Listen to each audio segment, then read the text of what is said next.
Today marks 60 years since the March on Washington. Fox 5's Marissa Mitchell sat down with Dr. Martin Luther King Jr.'s daughter, who is often referred to as a keeper of the dream.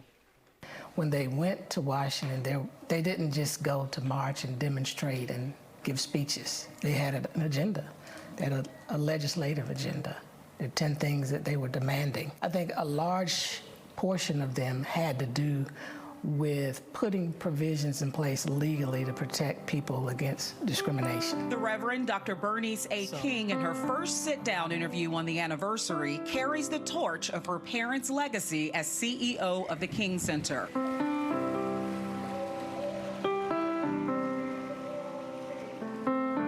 Her father played a key role in the March on Washington, which was also organized by civil rights leaders, including A. Philip Randolph, who held a similar but smaller protest years prior, Bayard Rustin, and a young John Lewis. You're talking about slow down and stop.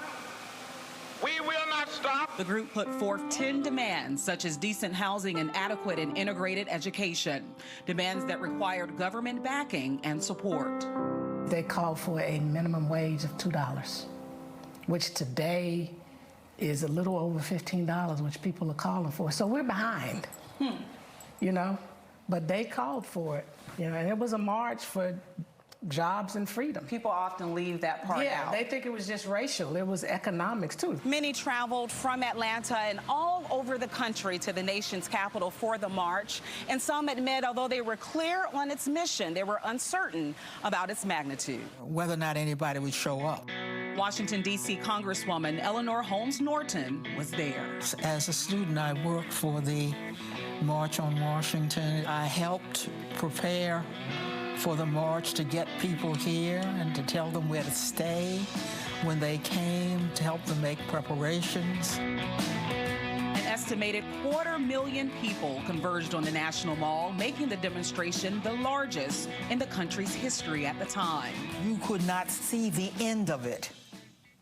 It stretched so far down from the Lincoln Memorial that it looked like it would never end. So all of our fears that this first-of-a-kind march would not, in fact, materialize was blown away. You know, I'm gonna tell. Major actors and recording artists, including Mahalia Jackson, offered their voices to the cause. But the most memorable and electrifying moment came from the final speaker, Dr. Martin Luther King Jr., who departed from his prepared remarks to share his dream. That one day, this nation will rise up and live out the true meaning of its creed. A dream especially purposeful at a memorial for a president who a century prior signed the Emancipation Proclamation, an executive order issued during the Civil War to free slaves in rebelling states. An orator like none other. I have a dream that one day on the red hills of Georgia,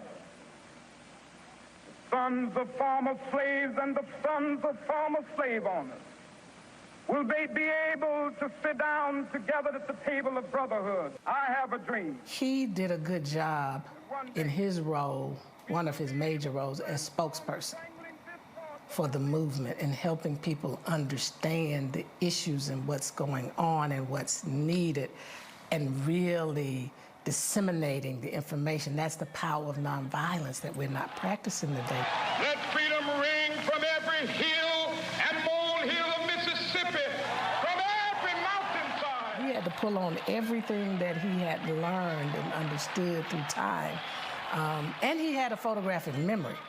That's part of it too, literally. He could write a speech and remember every word in that speech in the form that it is.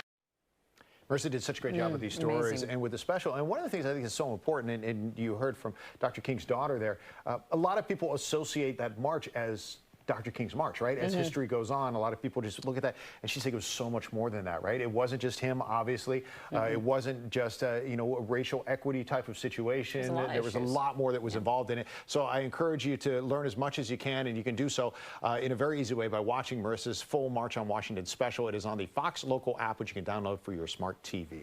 Best use of your time, really worth watching. 8:30.